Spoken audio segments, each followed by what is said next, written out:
நேர்களே விஷன் 9 டிவிக்காக நான் உங்கள் லக்ஷ்மி நாராயணன். இப்போ நம்ம பார்க்க போகிறது வார ராசி பலன் 8ஆம் தேதியிலிருந்து 14ஆம் தேதி வரை எப்படி இருக்க போதான் பார்க்க போகிறோம். எப்போதும் சொல்கிறதான் லக்னத்துக்கு பாருங்கள். ராசிக்கு பார்ப்பதை விட லக்னத்துக்கு பார்க்க ரொம்ப ரொம்ப முக்கியங்க. ஸோ அது உதாரணமாக ஒரு மகர லக்னம் விருச்சிக ராசினா விருச்சிக ராசிக்கான பலன்களை பார்க்கறது மகர ராசிக்கான பலன்களை நீங்கள் பார்க்கும்போது அது பர்ஃபெக்டாக ஒர்க் ஆகும். அது மட்டும் இல்லாமல் இந்த ஃபஸ்ட்டு வர இந்த பொது பலன்கள், அதுக்கப்புறம் பார்த்தீங்கன்னா தசாபுத்தி பலன்கள் வரும். ஸோ அந்த தசாபுத்தி பலன்கள் உங்களுக்கு என்ன தசாபுத்தி அந்தரங்க நடக்குதோ அதையும் மிங்கிள் பண்ணி பார்க்கும்போது ரொம்ப பர்ஃபெக்டாக இருக்கும்.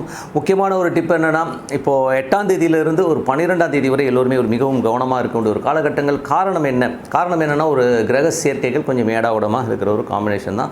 உதாரணமாக என்னென்னா செவ்வாய் சூரியனுடைய சாரத்தில் போகிற ஒரு காலகட்டங்கள். செவ்வாய் சூரியனுடைய சாரத்தில் போகும், அதே நேரத்தில் ராகு சனியுடைய சாரத்தில் போகிறது. ஸோ இந்த மாதிரி ஒரு காம்பினேஷன்ஸில் போகும்போது அது கொஞ்சம் நிறைய ஒரு ஸ்ட்ரெஸ்ஸையும் டென்ஷனையும் உருவாக்கும். ஸோ அதனால் கொஞ்சம் கேர்ஃபுல்லாக இருக்கணும்.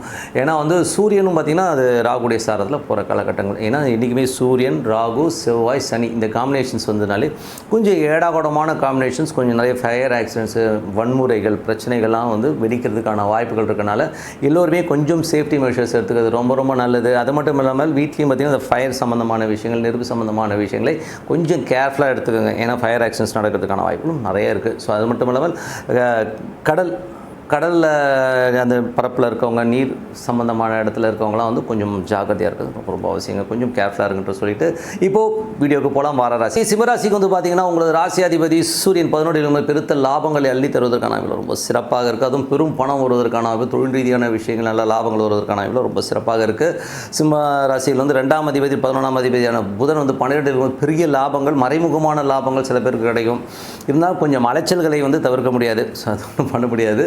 அதுக்கப்புறம் உங்களுக்கு 3ஆம் அதிபதியான சுக்கிரன் பார்த்திங்கன்னா அதுவும் பார்த்திங்கன்னா உங்களுக்கு 12 இருக்கும்போது நிறைய அலைச்சல்கள், தொழில் ரீதியான விஷயங்கள், புதிய ஒப்பந்தங்களுக்காக அலையிறது, கொஞ்சம் அலைச்சல் இருந்தாலும் எல்லாமே லாபகரமாக முடியறதுக்கான வாய்ப்புகள்லாம் இருக்குது.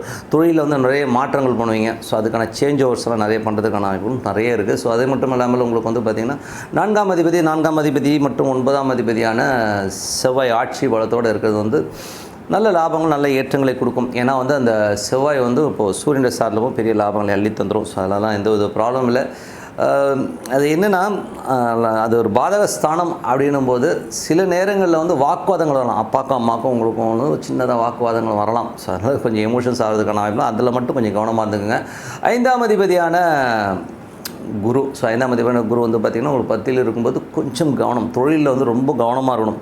ஒரு பெரிய பணம் தரேன், அது தரேன், வருது சார், நீங்கள் இப்போ ஒரு 5 லட்ச ரூபா கொடுங்க, 5 கோடி சம்பாதிச்சலாம்னு சொல்லி சில பேர் சீனை போட்டு காசு அடிச்சிருவாங்க. கொஞ்சம் கவனமாக இருக்கணும்.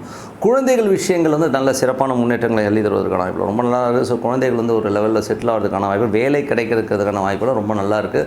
ஸோ அதெல்லாமே ரொம்ப சிறப்பு தான். 7ஆம் அதிபதி, ஸோ உங்களுக்கு 6ஆம் அதிபதி 7ல் இருக்கும்போது வேலையில் நல்ல ஏற்றங்கள், வேலையில் நல்ல ஒரு பணம் வர்றதுக்கான வாய்ப்பில் இருக்குது. 7ல் சனி வக்கரமாக இருந்து அது குருடைய சாரத்தில் போகும்போது மனைவி கொஞ்சம் பிடிவாதமாக இருப்பாங்க. தேவையில்லாத ஒரு விஷயத்தை போட்டு குழப்பிக்கிட்டு இது பண்ணிக்கிட்டு கொஞ்சம் பிடிவாதமாக இருக்கிறதுக்கான வாய்ப்புகளை கொஞ்சம் கவனமாக இருக்கணும். கொஞ்சம் அனுசரித்து போங்க, அதெல்லாம் கொஞ்சம் காலகட்டம் தானே. அதுக்கப்புறம் 8ஆம் அதிபதி 10ல் இருக்கும்போது மாமியார். ஸோ மாமியார் எது சொன்னாலும் கேட்குறது, யாரோ ஒருத்தவங்க சொல்லிட்டாங்கன்னு சொல்லிட்டு மண்டையில் போட்டு உழப்பிக்கிறதெல்லாம் ஃபேமிலியில் இல்லாமல் இருக்கிறது ரொம்ப ரொம்ப நல்லது. தொழில் ரீதியான விஷயங்கள் சின்ன சின்ன குழப்பங்கள் வருவதற்கான வாய்ப்புகள், தொழில் ரொம்ப கவனமாக இருக்கும். இருக்கிறத அப்படியே கண்டினியூ பண்ணுங்கள். புதுசாக ஏதாச்சும் எடுக்கிறீங்கன்னா நல்லா யோசிங்க, நல்லா யோசித்து எடுக்கிறது ரொம்ப ரொம்ப நல்லது. 9 செவ்வாய், ஸோ 9 செவ்வாய் ஆட்சி பலத்தோட அதுவும் சூரியனுடைய சார்பில் நல்ல லாபங்களை அள்ளி தந்துடும். வெளிநாட்டில் இருக்கணும் பெரிய லாபங்களை அள்ளி கொடுத்துரும். ஸோ அதெல்லாம் எந்த வித மாற்றம் இல்லை. பட் இருந்தாலும் கொஞ்சம் ஒரு சின்ன ஸ்ட்ரெஸ் இருக்கும்னா கண்டிப்பாக இருக்கும். 100 ரூபா வர வேண்டிய இடத்துல ஒரு 70 ரூபா வரும். 30 ரூபா கொஞ்சம் கம்மியாக வரும் மூலியம் லாபங்கள் கண்டிப்பாக இருக்குங்க. அதுவும் 10ஆம் அதிபதி, ஸோ 10ஆம் அதிபதி சுக்கிரன் 12ல் இருக்கும்போது கொஞ்சம் விரயங்கள், தொழில் ரீதியான விஷயங்கள் விரயங்கள் இருக்கிறதுக்கான வாய்ப்புகளும் கொஞ்சம் பார்த்து நடந்துங்க.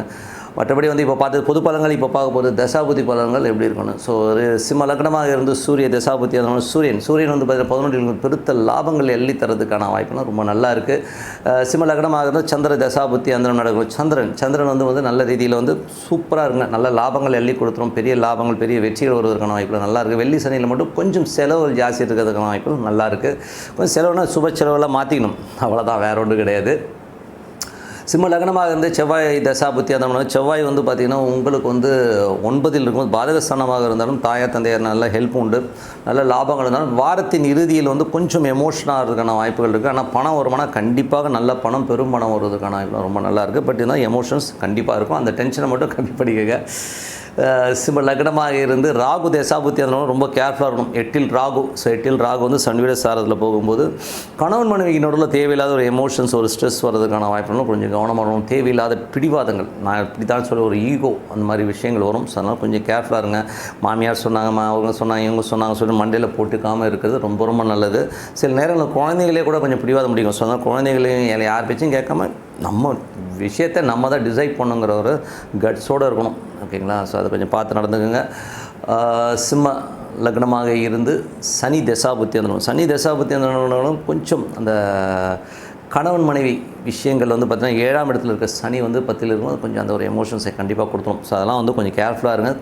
ஈகோவை விட்டுறணும். ஓகேங்களா? அதுக்கப்புறம் குரு. ஸோ சிம்ம லக்னமாக வந்து குரு தசாபுத்தி வந்து 10ல் உள்ள குரு வந்து தொழில் ரீதியான விஷயங்களில் கொஞ்சம் பாதிப்புகளை தருவதற்கான வாய்ப்புகள் ரொம்ப கவனமாக இருக்கணும். கொஞ்சம் அலைச்சல்கள் ஜாஸ்தி இருக்கும். எதுவாக இருந்தாலும் இருக்கிறத வந்து கொஞ்சம் கான்க்ரூட்டாக போய்க்குங்க. கொஞ்சம் பொறுமையாக போகிறது ரொம்ப ரொம்ப நல்லது. ஏன்னா தேவையில்லாத ஒரு பேராசைனால் போய் மாட்டிக்கிறதுக்கான வாய்ப்புகளும் கொஞ்சம் பார்த்து நடக்கணும்.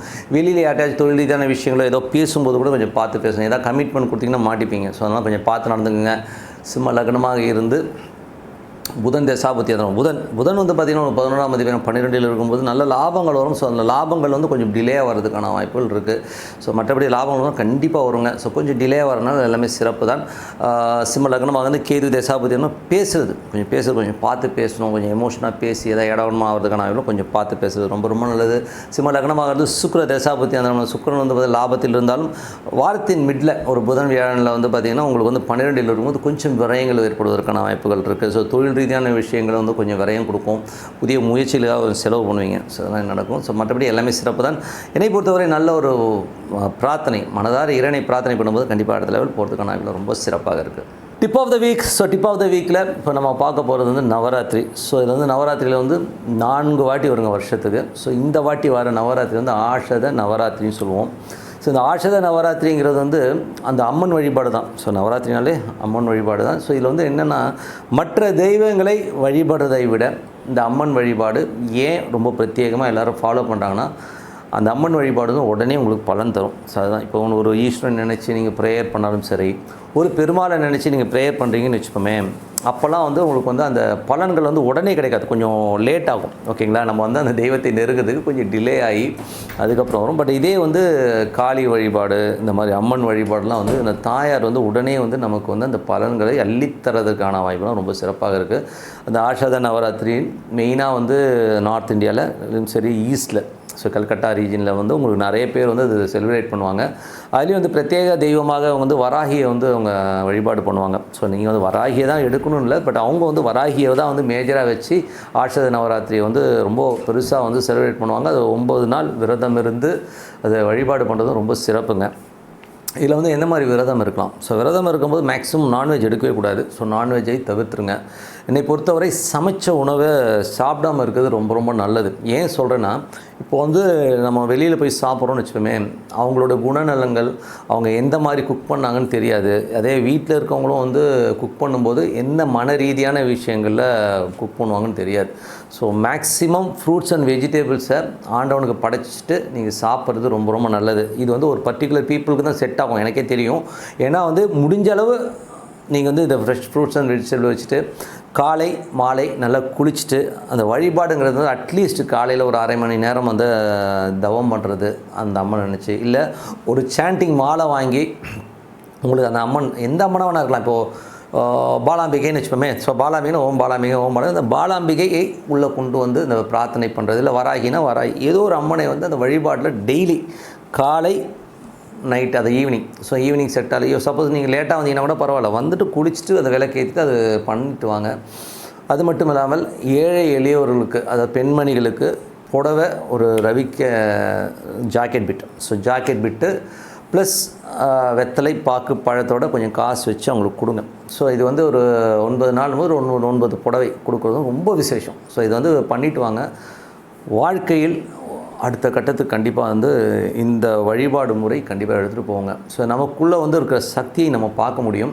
இது வந்து என்னென்னா கொஞ்சம் அந்த வெளியில் சாப்பிடாம நீ முடிஞ்ச அளவு ஃப்ரூட்ஸ் வெஜிடபிள்ஸ் சாப்பிட்டிங்கன்னா ரொம்ப நல்லது. சப்போஸ் எனக்கு இது செட் ஆகாது, நான் ஃப்ரூட்ஸ் வெஜிடபிள்ஸ்லாம் என்னால் சாப்பிட முடியாதுங்க, அதெல்லாம் கஷ்டங்க, எனக்கு இப்போ சாப்பிடாவே இருக்க முடியாதுன்னா காலையில் நைட்டு மீட் பண்ணிவிட்டு மத்தியானம் மட்டும் சாப்பிடுங்க. ஈவினிங் வந்து சும்மா கொஞ்சோண்டு 2 வேளை பழம் சாப்பிட்டு மத்தியானம் வேணால் சாப்பிட்டுக்குங்க. அது நீங்கள் வீட்டில் இருக்க ஃபுட்டு கூட சாப்பிட்லாம். பட் அது சாப்பிட்றதுக்கு முன்னாடி ஒரு வேலை பண்ணுங்கள். என்னென்னா அந்த ஃபுட்டு வச்சுட்டு அந்த அம்மனுக்கு நீங்கள் நெய்வேத்தியம் பண்ணுறதா மனசார நினச்சிங்க. அதுக்குன்னு போய் சாமி படத்துக்கிட்ட போய் வைக்க சொல்ல, அந்த அம்மனை மனசார நினச்சிட்டு இது நெய்வேத்தியம் பண்ணதாக நினச்சிக்கிட்டு சாப்பிடுங்க. ஸோ அது பண்ணி பாருங்களேன். ஸோ பண்ணி பாருங்கள் எவ்வளோ சேஞ்ச் இருக்குது. என்றைக்குமே வழிபாடு வந்து எடுத்த உடனே வந்து அப்படியே பலன் கொடுத்து அப்படியே ஒரு கோடீஸ்வரன் ஆகிக்கணும்னு நம்பாதீங்க.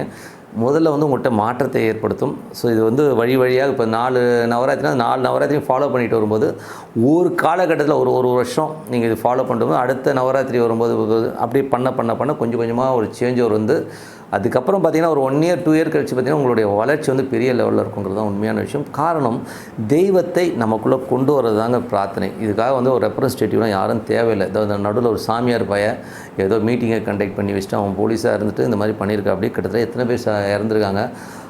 அங்கே வந்த மக்கள் எந்த மாதிரி மக்களுங்கிறத வந்து நான் பார்க்கும்போது இந்த டிவியில் பார்த்தீங்கன்னா அங்கே மொபைல்ஸ்லாம் கடந்து பார்த்தீங்கன்னா எதுவுமே ஆண்ட்ராய்ட் ஃபோனே இல்லைங்க. எல்லாமே பட்டன் ஃபோன். நீங்கள் நல்லா கவனிங்க, பட்டன் ஃபோன்ஸாக இருக்குது. அப்போ அவங்களுடைய அறிவு எவ்வளோ பாவம், ரொம்ப கீழே இருக்க மக்கள் இறந்து போனாங்க. ஏன்னா அவங்களுக்கு வந்து அந்த கூட்டத்தில் எப்படி போகிறதுன்னு கூட தெரியாமல் தப்ப மாட்டு மாதிரி ஒருத்தர் மேலே ஒருத்தர் மிதித்து மோதி ரொம்ப கஷ்டம். ஸோ இது வந்து கரெக்டான ஒரு பிளானிங் இல்லாதனால இந்த விபத்து நடந்தது. நமக்கு வந்து இறைவனை வழிபட எந்த ரெப்ரஸன்டேட்டிவும் தேவையில்லை, சாமியார் தேவையில்லை. நீங்கள் சாமியை வந்து உங்கள் அம்மாவை பார்க்கலாம், அப்பாவை பார்க்கலாம், தங்கச்சியாக பார்க்கலாம், ஃப்ரெண்டாக பார்க்கலாம். நான்லாம் ஃப்ரெண்டாக பார்ப்பேன். ஓகேங்களா? நான் எங்கள் அம்மா நான் ஒரு வழிபடுற தெய்வத்தை என்னம்மா எப்படிமா இருக்கிறேன்னு தான் போவேன்.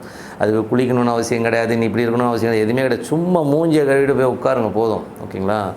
மனதார தூய்மையோடு உட்காந்து பிரார்த்தனை பண்ணிங்கன்னா அந்த பிரார்த்தனைக்கு வலிமை அதிகங்கிறது தான் உண்மையான விஷயம். ஸோ நல்ல விஷயங்கள்லாம் பண்ணோன்னா பிரார்த்தனை ரொம்ப அவசியம். இந்த மாதிரி ஒரு வழிபாடு ஒரு 9 நாட்கள் நீங்கள் பண்ணும்போது பாடியும் பார்த்திங்கன்னா உங்களுக்கு ரெஜினேட் ஆகி ரொம்ப சூப்பராக இருக்கும்.